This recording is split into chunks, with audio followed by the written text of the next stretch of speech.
শিয়াল আমার আমার সেটা পত্রিকায় হয়েছে। এক শিয়াল হলো একদিন একটা খরগোশ শিকার করছে, বুঝছেন? আচ্ছা। এখন বনে হলো একটা পুংটা বাঘা ছিল। হে বাঘ হে খরগোশ মনে করেন কাইরা করে নিয়ে খেয়াল আইছে। শিয়ালের তো 100 রাগ হয়ে গেছে, কিরে মাদার আমার খরগোশ নিয়ে খেয়াল আইলো। শিয়াল তো মনে করেন আর কিছু কুয়ে পারতেছে না, ওই হলো বাঘ বনের রাজা।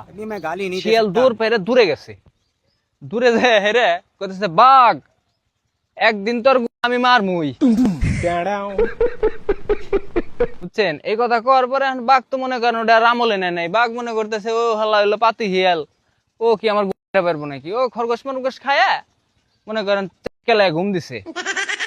যাই হোক, কয়দিন পরে এরকম এক গাছতলা, বুঝছেন, বাঘ হইলো দুপুর বেলা ঘুম পাড়তেছে, দাঁড়ছে। আচ্ছা। শিয়াল আবার দূর দিয়ে যাইতেছে, দেখছে যে বাঘ তো হইয়া রয়েছে, ও তো পাইছে চান্স। শিয়াল করছে কি, আইসা হেরা নিজের লেজ বাঘের পাছায় কতক্ষণ গই সে দৌড় দিয়ে ফাঁকে গেছে।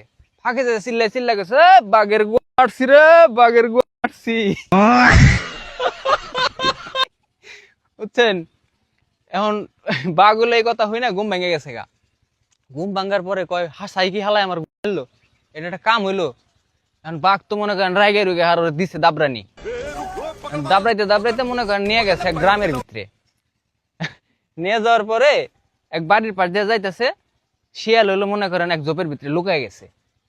বাড়ির পাশ দিয়ে যখন যাইতে, যে বাড়ির পাশ দিয়ে যাইতেছে, বাড়ির মালিক হইলো মনে করেন খবরের কাগজ পড়তেছে, বুঝছেন, খুব মনোযোগ সহকারে।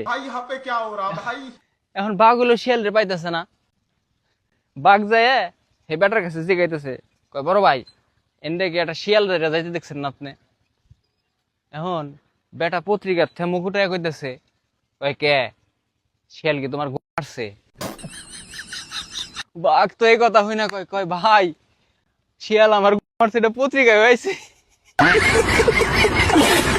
ভাই এই পুংটা শিয়ালের মতো, আপনাকে যদি কোনো বন্ধু থাকে তার মেনশনটা দিয়ে যায়।